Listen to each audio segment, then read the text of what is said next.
Imagine waking up one morning and being told you killed someone. Not in a dream, not in a nightmare, in real life. In the early morning hours of May 24th, 1987, a young man walked into a police station covered in blood. His hands were injured, his clothes were soaked, and the first words out of his mouth were chilling. "I think I may have killed someone." What made the situation even more disturbing was what he said next. He had no memory of doing it.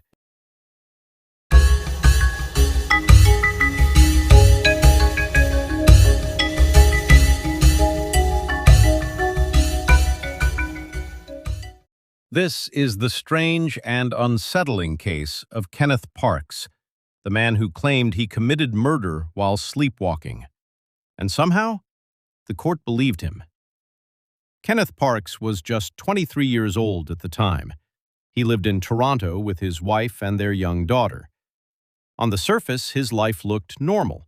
He worked a steady job and was known as a quiet, friendly person. But beneath that normal life, things were beginning to unravel. Kenneth had developed a serious gambling problem. Over time, the addiction pulled him into debt. Thousands of dollars were lost, and eventually he began stealing money from his workplace to keep the gambling going. The guilt was eating away at him. By the spring of 1987, the pressure had reached a breaking point. Kenneth planned to come clean about everything. He intended to confess to his wife and her parents and try to fix the damage he had done. The night before the incident, he spent the evening with his family like any other day. Nothing seemed unusual. No arguments, no signs of violence. Eventually, he went to bed. But sometime after midnight, something incredibly strange happened. Kenneth got out of bed. According to later investigations, he got dressed, grabbed his car keys, walked out of the house, and got into his car. And then he began to drive.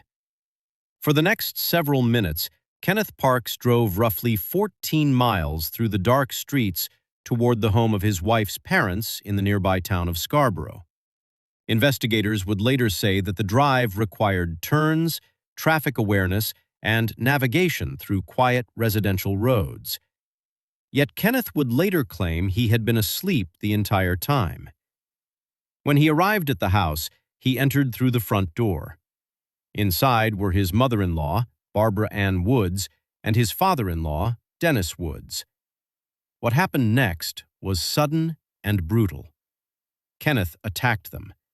His mother-in-law was fatally injured during the assault. His father-in-law was also attacked, but managed to survive the encounter. Then, just as strangely as it began, Kenneth left the house. He returned to his car, and once again, he drove. But this time, his destination wasn't home. It was the local police station. When he walked inside, officers immediately noticed the blood. Kenneth appeared confused and disoriented. His hands were badly injured with deep cuts that had damaged tendons. And that's when he spoke those haunting words. "I think I killed someone." Police quickly arrested him, assuming they were dealing with a straightforward murder case. But as the investigation unfolded, the story became far more complicated. Kenneth insisted he had no memory of the attack. At first, that claim sounded like the typical defense of someone trying to escape responsibility. But doctors soon began examining his medical history, and they found something unusual. Kenneth Parks had a long history of severe sleep disorders.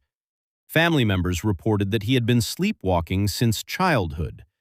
There were previous incidents where he had left his bed and wandered around the house while still asleep.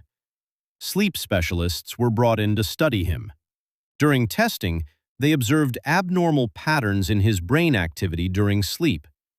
Experts explained that in rare cases, people experiencing certain forms of sleepwalking can perform complex actions without being conscious. Walking, driving, even interacting with others. The body is awake, but the mind isn't. The defense argued that Kenneth Parks had been in a state known as non-REM parasomnia, essentially a deep sleepwalking episode triggered by stress and exhaustion. And the timing made sense. The pressure from his gambling debts, the anxiety about confessing to his family, and extreme fatigue may have pushed his brain into that state. According to the defense, Kenneth never intended to hurt anyone because he wasn't awake when it happened. Still, many people struggled to believe it. How could someone drive miles across a city, enter a house, and commit such a violent act, all while asleep? It sounded impossible. But the evidence raised difficult questions. Kenneth had no clear motive to harm his in-laws. In fact, they were known to be supportive of him. His injuries also suggested something unusual. The deep wounds on his hands showed he had not tried to protect himself during the attack, something doctors said could happen if a person was not conscious. And perhaps most striking of all, he had driven himself directly to the police station afterward, not away from the crime, toward it. After weeks of testimony from medical experts and investigators, the case finally went before a jury. The decision would become one of the most controversial verdicts in legal history. Kenneth Parks was found not guilty. The court ruled that he had been acting in a state of unconsciousness during the attack. In legal terms, it meant he had not formed intent to commit the crime. The ruling shocked many people. Some believed justice had failed. Others believed the science of sleep disorders had revealed something most people never consider: that the human brain can sometimes act without the person being truly awake. After the trial, Kenneth Parks eventually returned to a quiet life. He received treatment for his sleep disorder and stayed largely out of the public spotlight. But the case left behind a lingering question that still fascinates psychologists, lawyers, and scientists today. If the mind is asleep, but the body is moving, who is really in control? And how far can the human brain go before we stop being aware of our own actions? Because in the end, the story of Kenneth Parks forces us to consider something deeply unsettling. Sometimes, the most dangerous place a person can be is trapped inside their own unconscious mind. And that raises a question none of us can easily answer. What might we be capable of if we weren't awake to stop ourselves?